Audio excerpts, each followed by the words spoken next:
قربانی دے کے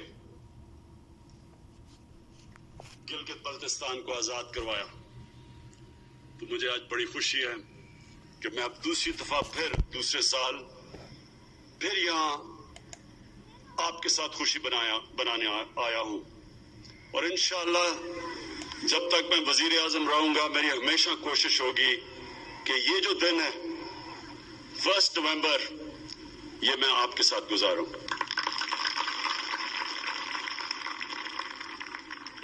میں گلگت 15 سال کی عمر پہ پہلی دفعہ آیا، تب یہ کاراکورم ہائی وے بن رہا تھا۔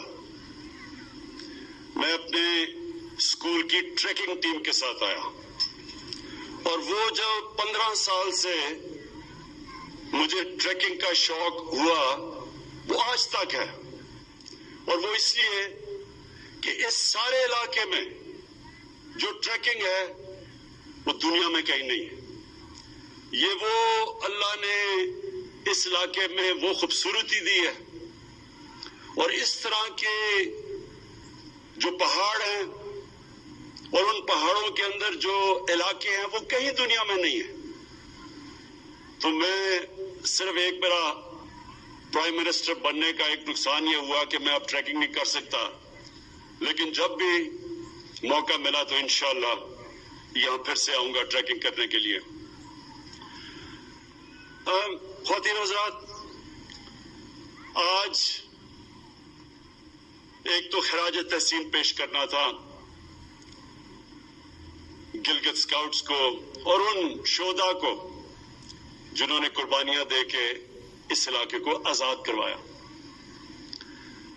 دوسرا، میں نے آج گلگت بلتستان کے لوگوں کو دوسری بھی مبارک دینی تھی، اور وہ یہ کہ جو ہم نے فیصلہ کیا ہے کہ گلگت بلتستان کو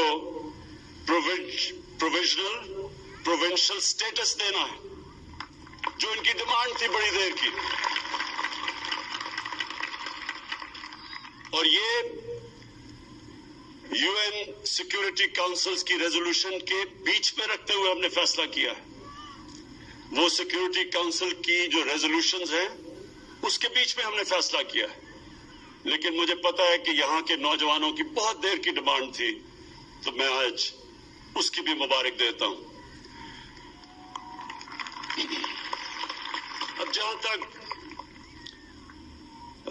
پیکج کی بات کی اور ڈیولپمنٹ کی، وہ میں آج بات اس لیے نہیں کر سکتا کیونکہ الیکشنز کے دن ہیں، لیکن میں صرف یہ کہتا ہوں کہ ہماری گورنمنٹ کی پالیسی،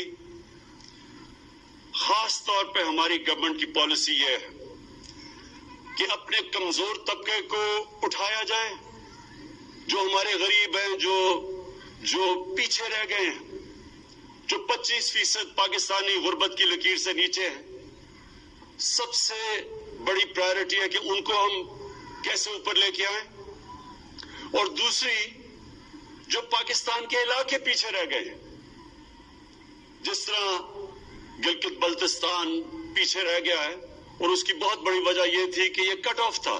جب تک کہ کاراکورم ہائی وے نہیں بنا ادھر شاید ہی کوئی آتا تھا اور ڈیولپمنٹ کی چانس نہیں تھی، تو اس لیے یہ پیچھے رہ گیا ہے۔ لیکن ہمارا قبائلی علاقہ بھی پیچھے رہ گیا ہے، بلوچستان بھی پیچھے رہ گیا ہے، سارے جو مغربی ڈسٹرکٹس ہیں پنجاب کے اندرون سندھ وہ پیچھے رہ گئے ہیں۔ تو ہماری پوری کوشش ہے کہ سارے علاقے ان کو اٹھایا جائے، اور جو پھر سے میں نے کہا جو ہمارا کمزور طبقہ، جو غریب لوگ، جو اس وقت 2 وقت کی روٹی صحیح طرح نہیں کھا سکتے، ان کو اوپر اٹھایا جائے۔ تو انشاءاللہ آنے والے دنوں میں آپ دیکھتے رہیں گے کہ ہم جس طرف جا رہے ہیں، ہماری جو سارا ڈیولپمنٹ کا پروگرام ہے وہ جائے گا ہی اس طرف، ان علاقوں میں جو پیچھے رہ گئے۔ میں کیونکہ آج میرے فوجی بھی سامنے کھڑے ہیں، جوان سامنے کھڑے ہیں، میں ساری اپنی قوم کو اہمیت بتانا چاہتا ہوں کہ کتنا ضروری ہے ایک مضبوط فوج کی، ایک مضبوط فوج کا ہونا پاکستان کے لیے۔ یہ میں اپنی ساری قوم کو بھی بتانا چاہتا ہوں. آج اب ساری مسلمان دنیا میں دیکھیں,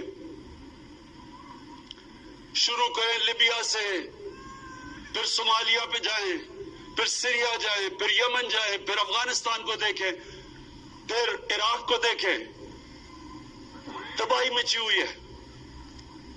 یا جنگیں ہو چکی ہیں یا ہو رہی ہیں, لیکن عوام مشکل میں, مشکلوں کا سامنا کر رہے ہیں لوگ. اور اس کے بعد یہ دیکھیں کہ ہمارے ملک کا جو اس وقت ہمسایہ ہے, ہندوستان میں آج وہ حکومت آئی ہے جو پچھلے 73 سال میں سب سے زیادہ انتہا پسند, مسلمانوں سے اور پاکستان سے نفرت کرنے والی, جو وہ ہندوستان میں مسلمانوں سے کر رہے ہیں, جو دو انہوں نے قانون بنائے, سٹیزن شپ لا اور ایک اور رجسٹریشن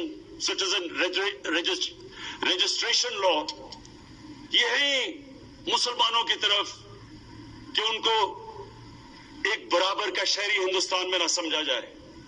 اور جو انہوں نے کشمیر میں کیا 5 اگست 2019 کو, کسی ہندوستان کی حکومت نے وہ نہیں کیا کشمیر کے لوگوں سے جو اس انتہا پسند, ریسسٹ, ٹوٹیلیٹیرین, جو ریشل سپریمیسی میں بلیو کرتی ہے, باقی انسانوں کو برابر نہیں سمجھتی, ہندوتا کا جو نعرہ لے کے آئی ہے. انہوں نے جو کشمیریوں پر ظلم کیا, کبھی اس طرح کا ظلم پہلے نہیں ہوا. تو اس تناظر میں دیکھنا چاہیے کہ کتنی ضرورت ہے آج ہمیں ایک مضبوط پاکستان کی فوج کی اور سیکیورٹی فورسز کی. کوئی ہفتہ نہیں گزرتا جب ہمارے سیکیورٹی فورسز اپنی جان کی قربانیاں نہیں دیتے. پرانے قبائلی علاقہ جو مرج ڈسٹرکٹس ہیں, اب ادھر سے لے کے اب بلوچستان, کراچی میں بھی کبھی کبھی ایک پورا پلان سے پاکستان کے خلاف دہشت گردی کی جا رہی ہے. اور کون ان کے سامنے کھڑا ہے؟ ہمارے فوجی, ہماری سیکیورٹی فورسز جو اپنی جان کی قربانیاں دیتی ہے. اور ہم وہ خوش قسمت ملک ہیں کہ جو پچھلے 15 سال میں جس طرح کی 15 سال میں دہشت گردی پاکستان میں ہوئی, اور جو ہمارے دشمنوں نے پورا فائدہ اٹھایا اس سے اور ہمیں ڈی سٹیبلائز کرنے کی کوشش کی, ہم اپنی آج سیکیورٹی فورسز کو داد دیتے ہیں کہ ان کی وجہ سے آج پاکستان محفوظ ہے, اور ان کی وجہ سے, ان کی قربانیوں کی وجہ سے آج ہمارا وہ حال نہیں ہے جو کئی اور مسلمان ملکوں کا حال ہے. اور ہمیں یہ بھی پتا ہے کہ یہ جو نریندر مودی کی حکومت ہے, یہ ہر قسم کا اندر انتشار صرف دہشت گردی کے ذریعے نہیں, جو ان کا کلبھوشن یادو نے جو بتایا کہ کیسے بلوچستان میں اور کراچی میں اس کی مشن تھی دہشت گردی کرنے کی, یہ اندر اور انتشار پھیلا رہے ہیں. شیعہ سنی کی لڑائی پلان کیا ہوا تھا کہ شیعہ اور سنی کے عالموں کو قتل کروائیں تاکہ انتشار پھیلے.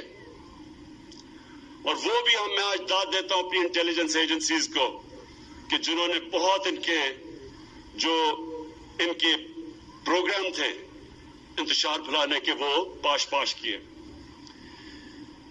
میں آج جو آخر میں بات کرنا چاہتا ہوں وہ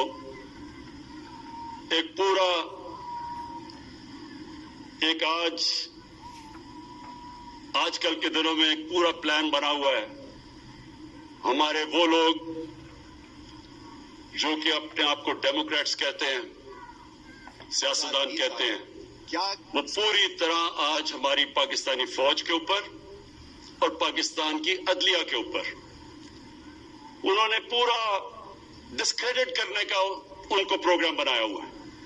لیکن یہ کیوں ہے؟ یہ آج سب میں اپنی قوم کو بتانا چاہتا ہوں یہ کیوں ہو رہا ہے. میرا جو پہلا جب میں وزیر اعظم بنا تو جو میرا پہلا خطاب تھا اگر آپ وہ دیکھیں تو اس میں نے دو خاص طور پہ چیزیں کہی. میں نے یہ کہا کہ جن لوگوں نے 30 سال سے اس ملک کو لوٹا، 30 سال سے اس ملک کا پیسہ چوری کر کر کے باہر لے کے گئے ہیں، یہ سب اکٹھے ہو جائیں گے. یہ اکٹھے میرے خلاف اس لیے ہوں گے کہ ان کو پتا ہے کہ میری تو 24 سال کی کیمپین ہی یہ تھی کہ اس ملک میں کرپشن کا سامنا کریں. جب تک کرپشن ہے ملک آگے نہیں بڑھ سکتا. اور میں نے کہا یہ سب اکٹھے ہوں گے. اور میں نے دوسری بات کہی کہ جس چیز میں پاکستان کا فائدہ ہے اس چیز میں ان کا نقصان ہے، اور جس چیز میں ان کا فائدہ ہے وہ پاکستان کو نقصان ہے. یہ چاہتے ہیں کہ ان کی ساری کرپشن جو انہوں نے اس ملک کا پیسہ لوٹ کے باہر لے کے گئے ہیں، یہ چاہتے ہیں کہ کسی نہ کسی طرح مجھے بلیک میل کریں اور میں ان کو NRO دے دوں، یعنی کہ ان کو معاف کر دوں جو انہوں نے اس ملک کا پیسہ چرایا. پاکستان کا فائدہ ایک چیز میں ہے کہ یہاں قانون کی بالادستی قائم ہو، طاقتور اور کمزور کے لیے قانون بنے.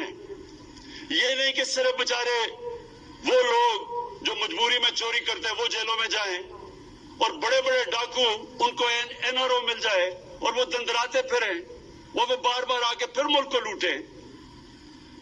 قانون کی بالادستی کا مطلب کہ طاقتور اور کمزور کے لیے ایک قانون. اگر طاقتور چوری کرتا ہے تو اسی طرح احتساب ہو جو عام آدمی کو ہوتا ہے. تو یہ میں نے کہا کہ ان کا جو انٹرسٹ ہے وہ پاکستان کے انٹرسٹ کے خلاف ہے، اور یہ آج ثابت ہو رہا ہے. سب اکٹھے بھی ہو گئے اور پوری طرح بلیک میل. پہلے انہوں نے مجھے بلیک میل کرنے کی کوشش کی معاشیت پہ، الیکشن جی غلط ہو گیا، ہم نے کہا کھول دو الیکشن، ادھر سے بھی بھاگ گئے. معاشیت اللہ کا شکر ہے کہ ایک وہ ملک کے چھوڑ کے گئے تھے جس کا دیوالیہ نکلا ہوا تھا، اللہ کا کرم ہے کہ وہ بھی صحیح طرف لگ گیا ہے. اس کے بعد کرونا کے اوپر انہوں نے کوشش کی. آج دنیا اکنالج کرتی ہے کہ جس طرح پاکستان کرونا سے نکلا ہے شاید ہی کوئی اور ملک نکلا ہو. پھر فیٹف کے اوپر جو ہندوستان پوری کوشش کر رہا تھا کہ پاکستان کو فیٹف میں بلیک لسٹ کروائیں، اس پہ بلیک میل کرنے کی کوشش کی، اس میں بھی میں بلیک میل نہیں ہوا. تو اب انہوں نے پاکستانی فوج کی طرف، پاکستان کی آرمی چیف، ISI کے چیف کے اوپر اب انہوں نے بندوقیں تانی ہوئی ہیں. پہلے تو میں آج اللہ کا خاص شکر ادا کرتا ہوں کہ اگر یہ ISI کے چیف کو اور آرمی چیف کے خلاف بات کر رہے ہیں، اس کا مطلب میں نے بالکل ٹھیک ان کو منتخب کیا. یہ میری سلیکشن بالکل ٹھیک تھی، کیونکہ اگر یہ ڈاکو ان کے خلاف بول رہے ہیں اس کا مطلب وہ ٹھیک لوگ ہیں. دوسری، میں آپ سب کے لیے، اپنی قوم کے لیے ایک چیز کہنا چاہتا ہوں کہ آپ اگر اسلام کی تاریخ پڑھیں، برے صغیر میں مسلمانوں کی تاریخ پڑھیں، تو مسلمان بہت کم، جب مقابلہ ہوتا تھا دشمن کا اور مسلمانوں کا، ڈٹ کے مقابلہ کرتا تھا مسلمان. لیکن نقصان مسلمانوں کو تب سب سے زیادہ پہنچایا مسلمانوں کے میر جعفر اور میر صادق نے. یہ وہ غدار تھے جو اندر سے سازش کر کے مسلمانوں کو انہوں نے ان قوموں کو غلام بنا دیا صرف ذاتی فائدوں کے لیے. قرآن شریف میں منافق کا درجہ کافر سے نیچے رکھا ہوا ہے، کیونکہ وہ آپ کا بننے کی کوشش کرتا ہے، وہ اندر سے جڑیں کاٹ دیتا ہے. جنگ خندق میں جب نبی صلی اللہ علیہ وسلم مکہ کے کفار کا مقابلہ کر رہے تھے تو اتنا ہی بڑا جتنا کفار کی فوج تھی، اندر منافقین سے خطرہ تھا. اور اس لیے اللہ نے کہا تھا کہ ان کا درجہ کافر سے نیچے ہے، یہ زیادہ نقصان پہنچاتے ہیں۔ اور آج ہم پاکستان کے میر جعفر، میر صادق اور میر ریاض صادقوں کو دیکھ رہے ہیں۔ یہ وہ لوگ ہیں جو آج نریندر مودی کی زبان بول رہے ہیں۔ دنیا نے کہا کہ جس طرح پاکستان نے پلوامہ کے بعد اپنے آپ کو کنڈکٹ کیا، مجھے سارے دنیا کے ہیڈز آف سٹیٹ کے مبارکی کے میسیجز آئے، اور یہ آج کہہ رہا ہے کہ جناب پاکستان نے ڈر کے کیا، جو کہ نریندر مودی نے ساری الیکشن کیمپین کی تھی اس پہ۔ اور سارا مقصد ان کا مقصد ہے کیا؟ سارا مقصد ایک ہے کہ کسی نہ کسی طرح عمران خان بلیک میل ہو کے ان کی اربوں روپے کی لوٹی ہوئی دولت جو باہر لے کے گئے ہیں، وہ کسی طرح اس کے لیے NRO دے دے، معاف کر دے۔ میں آج اپنی ساری قوم کو کہنا چاہتا ہوں کہ عمران خان کبھی ان ڈاکوؤں کو معاف نہیں کرے گا، بلکہ جس طرح انہوں نے ہماری عدلیہ کو اٹیک کیا، عدلیہ کے اندر بھی کوشش کریں کہ ایک جج کو اوپر چڑھا دیں۔ جب ان کو معاف کیا گیا حدیبہ پیپر مل میں سپریم کورٹ نے، تو تب عدلیہ ٹھیک تھی، لیکن جب ان کے خلاف 5 ممبر بینچ کا فیصلہ آتا ہے جو آج باہر بھاگا ہوا ہے، اس کے اوپر منی لانڈرنگ کا فیصلہ آتا ہے، تو تب عدلیہ بری ہے۔ اسی طرح جو فوج کے اوپر پریشر ڈالا ہوا ہے، یہ صرف اور صرف کوشش ہے کہ کسی طرح ہم اتنے پریشر میں آئیں کہ ہم ان کو معاف کر دیں۔ اب تک میرا پورا زور تھا پاکستان کی معیشت ٹھیک کرنے کا، کیونکہ ہمارے ملک کی معیشت کا بہت برا حال تھا۔ معیشت کے اوپر ابھی بھی میں زور لگاؤں گا۔ یہ میں آپ سب کو کہہ دوں کہ ابھی بھی انشاءاللہ معیشت پہ زور لگا رہے ہیں، کیونکہ وہ اللہ کا کرم ہے صحیح طرف نکل گئی ہے۔ لیکن اب میں قانون کی بالادستی کے اوپر اتنا ہی زور لگاؤں گا۔ جو اسٹیٹ کے ادارے ہیں، ان کو اب میں خود دیکھوں گا کہ اس ملک میں قانون کی بالادستی قائم کرے، اور یہ جو طاقتور، اس ملک کے طاقتور مجرم، یہ جو اس ملک کو بلیک میل کرنے کی کوشش کر رہے ہیں، ان کو قانون کے نیچے لے کے آئیں۔